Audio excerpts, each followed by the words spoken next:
성령 하나님, 이 시간도 우리를 감동하여 주시고 우리에게 필요한 말씀으로 채워주시고 우리를 향한 주님의 음성 듣게 하여 주옵소서. 예수님의 이름으로 기도합니다. 아멘. 예수님께서 갈릴리 어떤 동네에 머물고 있을 때, 어떤 동네라고 표현한 거 보니까 그렇게 유명하지 않은 조그만 이런 동네에 갔습니다. 온 몸에 나병 걸린 사람이 예수님을 찾아와서 얼굴을 땅에 엎드리고 절하면서 간청했습니다. 주님께서 원하시면 저를 낫게 하실 수 있나이다. 예수님께 자신의 마지막 희망을 걸고 나와서 간청한 것입니다. 오늘 본문에는 나병 환자가 예수님을 찾아온 장면이 아주 간단하게 기록되어져 있지만 사실 이게 그렇게 간단한 것이 아닙니다. 나병 환자가 어떤 사람입니까? 당시 팔레스틴에는 두 종류의 나병 환자가 있었습니다. 하나는 오음과 같이 온몸에 종기가 나는 악성피부병, 이것도 나병이다라고 했고요. 또한 우리가 잘 알고 있는 한센스병, 반점이 나서 살이 썩어 들어가고 손이 잘리고 이런 병들을 의미합니다. 그러니까 두 가지가 다 이제 나병 환자로 분류되어져 있었죠. 오늘 본문에 나오는 나병 환자는 어떤 나병 환자인지는 기록되어져 있지 않습니다. 나병에 대한 규례가 레위기서에 기록되어져 있는데 그들은 그 전염병의 위험성 때문에 사회에서 격리되어야 했습니다. 가족뿐만 아니라 자기가 살던 공동체에서도 격리되어야만 했습니다. 나병 환자는 가는 곳마다 사람들이 자기 곁에 오지 못하도록, 자기 곁에 오면 안 되니까 나는 불결한 사람입니다, 나는 불결한 사람입니다 라고 소리쳐야 했습니다. 그러니 사람들과 어울릴 수 있었겠습니까? 그리고 그는 성 안에서 살지 못했고 마을 안에서도 살지 못했습니다. 성에 있는 나병 환자는 성 밖에서 살아야 됐고 마을에 있는 나병 환자는 마을 밖에 어딘가에서 혼자 살아야만 했던 것이죠. 나병 환자는 종교적으로도 부정한 사람이었고 자기 스스로도 자신을 부정하게 생각했습니다. 사람들은 나병 환자를 죄 때문에 생긴 병, 하나님의 저주를 받아 생긴 병이라고 생각했습니다. 나병 환자는 그 육신의 질병 때문에도 고통스러웠지만 사실 사회학적이고 심리학적인 상실감도 이루 말할 수 없는 병이었어요. 버려진 인생, 포기된 인생을 사는 사람이 바로 나병 환자였습니다. 우리나라에는 나병은 아니지만 사실 요즘에 이런 인생을 살아가는 사람들이 생각보다 많이 있습니다. 포기된 인생, 버려진 인생, 자포자기한 인생. 그런데 이 나병 환자에게 희망이 생긴 것입니다. 그 희망이 무엇입니까? 바로 예수님에 대한 소식입니다. 가난한 자와 함께 하신 예수, 병자를 치유하시는 예수, 말씀의 권위를 가지신 예수, 하나님의 아들일지도 모르는 그 예수, 이 예수를 만나면 내 병이 치유받을 거라는 확신이 나병 환자에게 생긴 거죠. 그래서 예수님께 나와 자신의 질병을 치유받고자 했습니다. 하지만 그 길이 생각만큼 쉬운 것은 아니었습니다. 그에게는 수많은 장애물들이 있었습니다. 여러 가지 장애물들이 있었지만 크게 세 가지 장애물이 있었습니다. 첫 번째 장애물은 종교적인 장애물이었습니다. 나병은 전염병으로 규정되어 사람들로부터 격리되었습니다.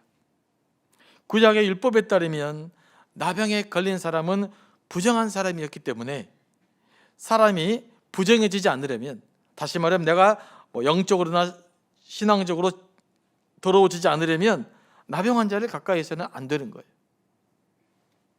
율법이 나병인과 일반인의 그 넘을 수 없는 경계를 딱 세워버린 것입니다.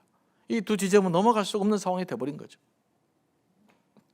물론 의료시설이 빈약한 시대에 일반인들을 보호하기 위한 어쩔 수 없는 조처였지만 사실 나병 환자들에게는 저주 그 자체였습니다. 그래서 사람들은 나병 환자를 하나님께 저주받은 사람이라고 생각했습니다. 조상들이 죄가 많아서 그 죄를 감당하는 거라고 생각했습니다. 나병 환자 자신도 자신이 하나님의 저주를 받아 병에 걸렸다고 생각한 것입니다. 그러니 이 나병 환자 삶 어떻게 있겠습니까? 사회적으로, 육신적으로, 종교적으로도 아무런 기댈 수 없는 진정한 밑바닥 삶을 살아야만 했던 그 인생이었던 것이죠. 그에게도 희망이 있었던 것은 바로 예수 그리스도 때문이었던 거죠. 두 번째 장애물은 주변의 시선이에요. 종교적이고 사회적인 관념에 따르면 나병 환자는 사람들 앞에 나와서는 안 되는 것이었습니다. 자기들끼리 그냥 개토화돼서 살아야 되는 거예요. 사람들 앞에 나온다는 것 자체가 사회적인 규범을 어기는 것이 돼요. 일반인들에게 피해가 된다는 이유겠죠. 이런 이유 때문에 사람들은 나병 환자에 대한 시선이 곱지가 않았어요. 함께 하려고 하지 않고, 오면 불편하고, 뭐 불편하게만 했겠습니까? 그런데 우리나라도 과거에 불과 70년만 해도 이런 일이 있었습니다. 제 어렸을 때만 해도 그래요. 뭐 나병 환자를 마주친 적은 없습니다만은 저희 동네에 약간 좀 정신이 나간, 소위 미쳤다고 말하는 그 분이 계셨어요. 머리를 풀고 덩치는 크고. 그런데 괜히 그분이 지나가 뭐 했느냐, 참 제가 저희들 또 못됐는데 그 돌 던지고 그랬어요. 그냥 지나가는데 뭘 모르고 한 것이지만 인간의 본성이 참 나빠요. 그러면 사실 이게 저희들도 했던 일입니다. 사회는 아무도 나병 환자를 반겨주지 않았습니다. 수많은 무리들과 함께 있는 예수님께 나오려면 이러한 관습에 물들어 있는 사람들의 터널을 뚫고 나와야만 됐어요. 불편한 시각을 뚫고 나와야 됐고, 자기를 비난하는 시각, 자기를 무시하는 그 수많은 시선들을 뚫고 예수님께 나와야 됐던 것입니다. 쉬운 일이 아니었어요. 그러나 나병 환자는 예수님께 희망을 두었기 때문에 그 길을 뚫고 예수께 나온 것입니다. 세 번째 장애물은 자기 자신입니다. 당시 나병 환자들은 자기가 죄인이라는 의식을 갖고 살았잖아요. 자신들이 하나님의 벌을 받아 이렇게 사는 거라고 생각했습니다. 그러니 수많은 나병 환자들은 나 같은 사람에게 무슨 희망이 있냐고 자포자기했어요. 이것이 다 자신의 운명이라는 생각을 가지고 아무것도 할 수 없이 살았습니다. 이런 사람은 아무것도 시도할 수 없습니다. 새로운 시도가 불가능한 사람이에요. 벌어진 인생, 포기된 인생, 조상들의 죄를 지고 사는 인생, 그 무슨 희망이 있었겠어요? 그래서 그 자료를 보면 당시에, 요즘도 아니지만 나병 환자, 중한 나병 환자에 걸렸다는 진단을 받으면 스스로 목숨을 끊는 일도 있었던 것이죠. 그게 현대적인 상황에서만 있었던 것이 아니고 그 옛날에도 이런 상황이 있었다라고 해요. 완전 고립된 죽음 같은 삶. 사람이 가장 깨뜨리기 힘든 것이 바로 자기 자신입니다. 특별히 패배감에 사로잡혀서 희망을 상실해버린 사람, 나는 안 된다는 부정적인 자기 정체성이 가진 사람, 그런 사람들이 자기 껍질을 깨고 나오는 것은 매우 어려운 일인 것입니다. 그럼에도 불구하고 나병 환자는 그것을 깨뜨릴 수 있었던 거예요. 뭐 때문에요? 예수님을 바라봤기 때문에 그렇습니다. 예수님께 희망을 걸었기 때문에 그래요. 예수님에 대한 믿음 때문이에요. 예수님이 여전히 그에게는 희망이었기 때문에 그렇습니다. 우리 믿음의 사람은 어떤 사람들이냐? 예수님께 희망을 발견하는 사람들입니다. 어떤 사람이 믿음의 길을 가는 사람이냐? 예수님께 희망을 걸고 끝끝내 살아내는 사람이 믿음의 사람인 줄로 믿습니다. 예수님께 희망을 걸면 그 희망이 여러분의 삶을 인도해 가실 것입니다. 사람이 뭐라고 해도 예수는 여전히 우리의 희망임을 믿는 사람들이에요. 여러분 이곳에 예배드리고 신앙생활 열심히 하고 봉사활동하는데 예수님에게서 희망을 발견하지 못한다면 그게 무슨 의미가 있겠어요? 예수님으로부터 희망을 공급받지 못한다면 어떤 힘을 가지고 살아갈 수 있겠어요? 그래서 우리는 세상이 뭐라 그래도 여전히 예수 그리스도는 우리의 희망을 믿고 그 희망을 발견하고 그 길 따라 살아가야 될 삶을 살아야 될 줄로 믿습니다. 나병 환자가 예수님께 나오기까지는 엄청난 용기가 필요했습니다. 종교의 틀을 깨뜨리는 용기, 부정적인 시선을 극복하는 용기, 자기를 깨뜨리는 용기가 필요했습니다. 나병 환자는 사람들에게 실은 돌맞을 각오를 하고 예수님께 나온 거였습니다. 우리 예수님께 나올 때는 이런 용기가 필요합니다. 여러분, 예수님께 나올 때 용기가 필요해요. 용기 있게 걸으셔야 됩니다. 여러분, 이곳에 용기 있게 걸으셔서 하나님 은혜를 받은 줄로 믿습니다. 사실 예수 믿고 용기를 내는 건 쉽지가 않습니다. 어렸을 때부터 신앙생활 하신 분들은 좀 괜찮은데 이제 늦게 예수 믿는 사람 나을 거예요. 예수님 교회만 올라가면 무슨 일이 생겨요. 네, 자꾸 뭔 일이 생기고 생각지도 못한 일이 생기고, 그렇게 교회를 한 걸음 듣는 것이 보통 일이 아닙니다. 이런저런 핑계가 그렇게 많이 생기잖아요. 갑자기 궁금한 것도 많아지고. 그러나 교회에 여러분이 용기를 내서 이 자리에 걸음을 걸으셨기 때문에 하나님의 은혜를 알고 하나님의 은혜를 경험하고 하나님의 사랑을 알게 된 줄로 믿습니다. 여러분, 우리가 기도하며 나갈 때도 용기가 필요해요. 머뭇거리지 마시고 용기 있게 예수님께로 걸음을 내디디시기 바랍니다. 나병 환자는 주님께 나와 말합니다. 주여, 원하시면 나를 깨끗게 하실 수 있나이다.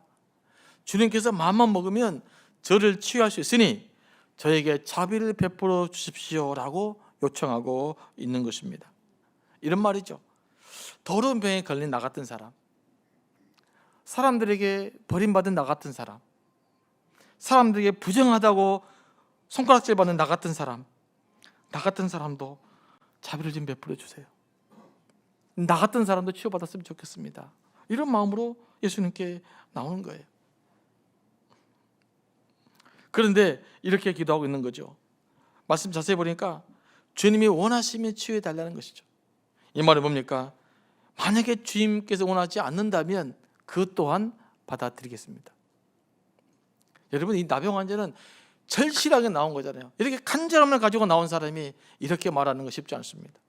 무슨 수를 써도 내가 이렇게 험한 꼴 당하고 나왔으니 주님 나를 꼭 치유해 주셔야 됩니다 라고 말하지 않고, 주님께서 원하신다면 나를 치료해 주십시오. 만약에 주님께서 원하지 않는다면 그것 또한 내가 받아들이겠습니다 라고 말하는 거예요. 이 나병 환자의 간구를 묵상하다 보니까 큰 도전이 됐어요. 야, 이렇게 절실한 상황에서도 이렇게 여유가 있을 수 있을까? 어떤 무게감? 말하는 것이 마치 큰 묵직한 펀치 같아요. 이런 믿음이 우리에게도 필요하다고 믿습니다. 여러분, 안달하지 않고 주님을 기다리는 믿음이 필요합니다. 정말 주님을 신뢰하는 것은요, 안달하지 않고 기다리는 거예요. 우리가 열심히 요즘 기도합니다. 뜨겁게 기도해야 됩니다. 그러나 아무리 열심히 기도하고 아무리 뜨겁게 기도해도 이게 조급증으로 연결되면 안 돼요. 그럼에도 불구하고 하나님을 기대하고 하나님을 신뢰하면서 잠잠히 기대해야 될 줄로 믿습니다. 그런데 우리가 열심히 기도하다 보면, 뜨겁게 기도하다 보면 이 조급증이 생겨요. 안달이 나요. 여러분, 이것은 불신의 증거예요. 뜨겁게 기도하지만 하나님께 기대하고 하나님의 선하심을 기대하고 기다릴 수 있는 그 믿음이 우리에게 필요할 줄로 믿습니다. 예수님께서 어떻게 응답하십니까? 13절 말씀이죠. 다 같이 한번 읽어볼까요? 시작. 예수께서 손을 내밀어 그에게 대시며 이르시되 내가 원하노니 깨끗함을 받으라 하신대 나병이 곧 떠나니라. 아멘. 예수께서 먼저 손을 내밀어 그에게 대셨습니다. 이건 놀라운 일이 지금 벌어지고 있는 겁니다.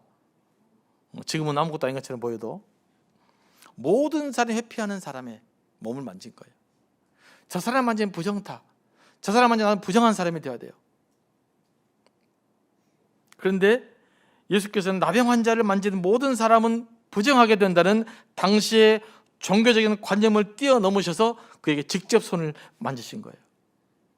예수님 능력이 있기 때문에 말씀 한마디로도 치유하셨습니다. 어떤 경우는 말씀 한마디로 치유하기도 하십니다. 그런데 이 나병 환자에는 굳이 손을 대셔서 치유하셨어요. 종교적인 사람들의 눈에 보면 저분 예수님이 지금 부정한 사람 취급해 드는데, 이런 소리를 들을 수 있음에도 불구하고 예수님은 손을 내밀어 그 나병 환자를 만지신 거예요. 왜 그랬을까요? 사람들은 나병 환자를 사람 취급 안 했습니다. 어찌 보면 짐승보다 못한 취급을 한 거죠. 하지만 예수께서 나병 환자를 굳이 사람들의 시각을 불식시켜 가면서도 만지신 것은 뭡니까? 그를 인격체로 온전히 받아들였다는 증거예요. 이 사람은 충분히 사람이다. 세상 사람들은 손가락질 할지 모르지만, 본인 스스로조차 자기 자신을 버려진 사람 생각할지 모르지만, 적어도 예수님 앞에서는 온전한 인격체라고 하는 것, 그걸 예수께서는 보여주신 거죠. 이 예수님의 위대한 사랑을 우리가 배워야 될 줄로 믿습니다. 그리고 그 위대한 사랑이 다 여러분을 타치하신 것입니다. 그 예수께서 여러분을 찾아오셔서 만져주셔서 여러분을 회복시키신 것이죠. 제가 이 말씀을 묵상하면서 이 나병 환자 입장에서 가만히 생각해 봤어요. 내가 나병 환자라면, 내 스스로 나를 버린 사람 생각한다면 예수님의 손길이 얼마나 감동스럽겠어요. 가족도 나를 버리고, 친구도 나를 버리고, 공동체 모두가 나를 버리고, 심지어 내가 믿는 종교조차도 나를 버렸는데 하나님 나신 예수님이, 사랑 예수님이 나를 만져주셨다. 놀라운 감격이 아니겠어요? 제 나병 환자 입장에서 보니까 예수님이 자기를 만져주신 그것만으로도 그게 이미 충분했을 것 같아요. 이게 우리를 향한 예수님의 사랑이라는 것이죠. 예수께서 나병 환자에게 말씀하십니다. 내가 원하노니 깨끗함을 받으라, 이렇게 말합니다. 나는 이미 원한다라는 거죠. 예수님은 전심으로 자기에게 다가오는 사람을 외면하지 않으십니다. 예수님은 우리의 질병과 연약함을 적극적으로 치유해 주시기를 원하십니다. 내가 원한다. 누구든지 예수님께 찾아와서 간구하고 기도하면 하나님께서 치유해 주시고 해결책을 주실 줄로 믿습니다. 예수께서 나병 환자를 치유해 주시고 이제는 또 뭐라고 말합니까? 14절 말씀이죠. 이것을 아무에게도 말하지 말고 먼저 제사장에게 몸을 보이라는 것입니다. 그리하여 제사장의 지시에 따라 모세의 법, 구약의 율법대로 제물을 드려서 몸이 깨끗해졌음을 공식적으로 인증받으라는 거예요. 요즘으로 말하면 인증샷 받으라, 이런 거죠. 이게 왜 중요할까요?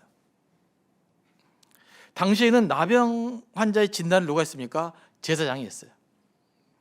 그러니까 나병 환자는 본인이 치유받았다고 자유롭게 생활할 수 없는 사람입니다. 왜냐하면 이 사람이 나병 환자로 규정됐을 때는 나병 환자는 전염병을 소유한 사람이잖아요. 공동체는 이 사람들 피해야 되는 것이잖아요. 그러니까 내가 나았다라고 돌아다니면 자칫 잘못하면 사람들에게 돌맞아 죽을 수도 있는 일이에요. 아직까지는 온전한 치유가 아닌 것이죠. 육신은 치유됐지만. 그래서 제사장에게 나병 환자로부터 회복됐다는 진단을 받아야만 돼요. 그래서 제사장이 선포해 줘야만 이 사람이 사회로 복귀할 수 있었던 거죠. 그래서 제사장이 보기에 병이 나으면 제물을 드려 하나님께 예배드리게 만들고 구약 율법에 따라, 그러나 이 사람은 나병에서부터 나았다라고 선포해 줍니다. 그래야 비로소 이제 부정한 사람이 정결하게 되어서 자기 가족과 자기가 속한 공동체로 돌아갈 수 있었습니다. 예수님은 나병 환자를 치료하신 후에 60만 치료해 주신 것이 아니라 온전한 치유를 위해서 여기까지 배려해 주신 것입니다. 이게 진정한 예수님의 배려예요. 역시 위대하신 분들은 디테일합니다. 사랑하기 디테일하게까지 가셔야 돼요. 여러분, 가족과 사회에서 격리된 나병 환자는요, 병만 치유되었다고 살아갈 수가 없잖아요. 사람이 제대로 된 삶을 살려면 자기 가족에게로 돌아가야 돼요. 공동체로 복귀돼야 돼요. 그러지 않으면 제대로 된 인격체적 삶을 살 수가 없죠. 병이 나와도 가족과 사회로부터 격리되어 살아야 한다면, 물론 뭐 아픈 것보다 낫겠지만 무슨 의미가 있겠어요? 나병 환자가 입장에 생각해 봅시다. 내가 병이 나왔어요. 맨 먼저 뭘 하고 싶을까요? 가족 찾아가고 싶겠죠. 그러지 않겠어요? 나와 함께 놀았던 친구들 찾아가고 싶겠죠. 예수님 바로 여기까지 회복시켜 가시는 거예요. 그래서 예수님의 치유는 가장 완전한 치유를 향해서 나간다는 것을 우리가 기억하셔야 됩니다. 예수님은 육신적으로나 사회적으로나 심리적으로나 인간다운 삶을 회복시켜 가는 것, 이게 예수님이 우리를 향한 바람입니다. 예수님이 이렇게 우리를 회복시켜 가시기를 원하십니다. 이게 진정한 치유지요. 이런 의미에서 예수님의 치유는 완전한 것입니다. 예수께서 여러분을 지금 완전하게 치유해 가시기를 원하십니다.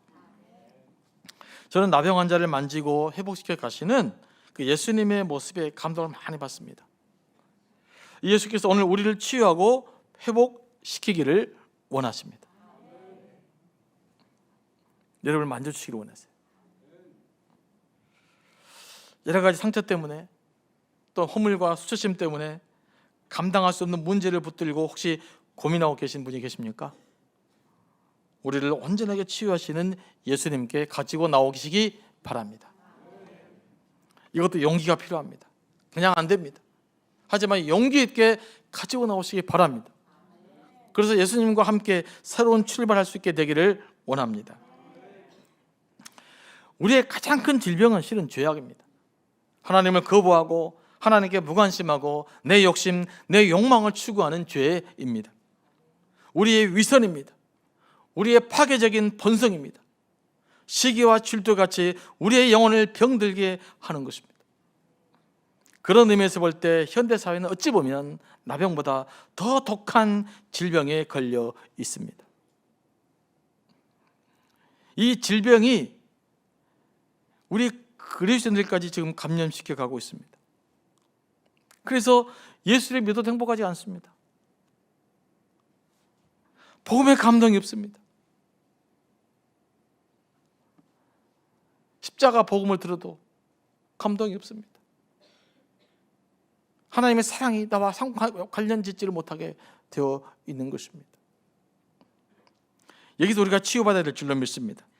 이 치유를 받으려면 다시금 예수님을 바라보시고 예수님께 용감하게 나올 수 있게 되기를 원합니다. 그럴 때 하나님의 놀라운 치유 역사가 우리에게 회복될 줄로 믿습니다. 우리 신앙생활은 뭐냐면요, 자꾸 용기 있게 예수님께 나옴으로써 예수님이 이 터치하심, 여러분을 만지시는 예수님을 자꾸 경험하셔야 돼요. 그래야 이 신앙의 맛이 있어요. 이래야 영적으로 살아 숨쉽니다. 그 일들이 우리 가운데 풍성하게 차고 넘쳐나기를 원합니다.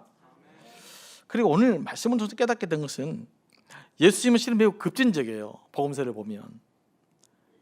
하지만 기존의 질서를 부정하는 혁명가는 아니었다는 것입니다. 예수님은 성전 청결 사건에서 보듯이 타락한 종교제도와 지도자들에 대해서는 분노하셨지만 제사장 자체를 무시하지 않았어요. 제사장의 기능도 존중해 줍니다. 나병 환자에게 뭐라고 말합니까? 야, 제사장에게 가서 병에 나았음을 확증 받으라고 말합니다. 그리고 모세 율법대로 제사를 드리라고 말합니다. 구약의 율법, 당시의 종교 제도를 인정한 것이죠. 예수님은 이스라엘의 율법 체제를 부정하라고 했던 것이 아니에요. 그 율법에 부족한 것을 메꾸고 완성하려고 했던 것입니다.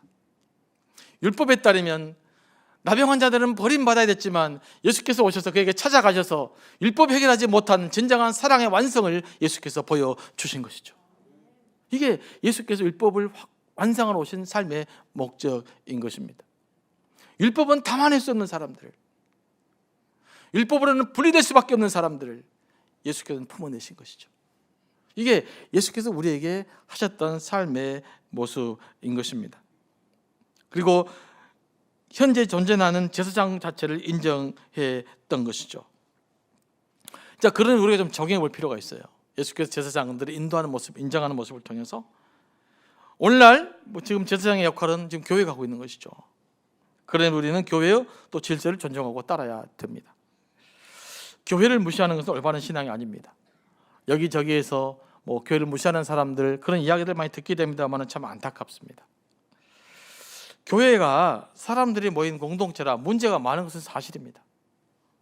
얼마나 문제가 많습니까? 그럼에도 불구하고 하나님은 교회의 질서와 제도를 통해서 일하십니다. 교회는 그리스도의 몸으로 존재하기 때문에 그렇습니다.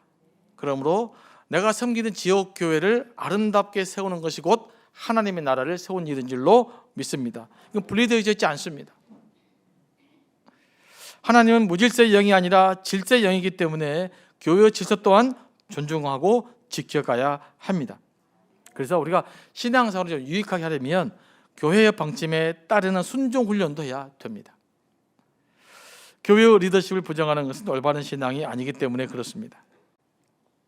예수님께서 나병 환자를 치유하시고 제사장을 통해서 그의 치유를 확증했던 것처럼 예수님은 오늘도 교회를 통해서 주님께서 세우신 또 목회자를 통해서 그 일들을 이루어 가신 줄로 믿습니다. 그러므로 여러분의 믿음 생활이 교회의 리더십을 통해서 교회의 지도자를 통해서도 합당한 것으로 인정받아야 됩니다. 이게 건강한 신앙생활입니다. 어떤 분들은요, 밖에서는 너무 잘하는 사람이에요.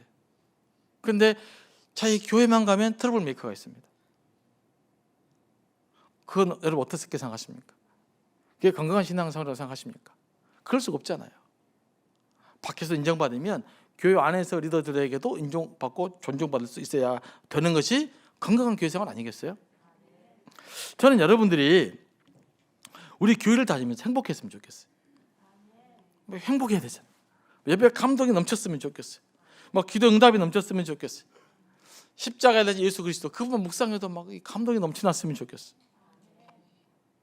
이 교회생활 행복해야 되잖아요. 그런데 문제가 있는 게 뭐냐면 교회 리더십을 부정하잖아요. 그리고 행복이 사라져버립니다. 절대 행복을 누릴 수 없어요. 그래서 우리는 교회 리더십을 존중할 필요가 있는 거예요. 그렇잖아요.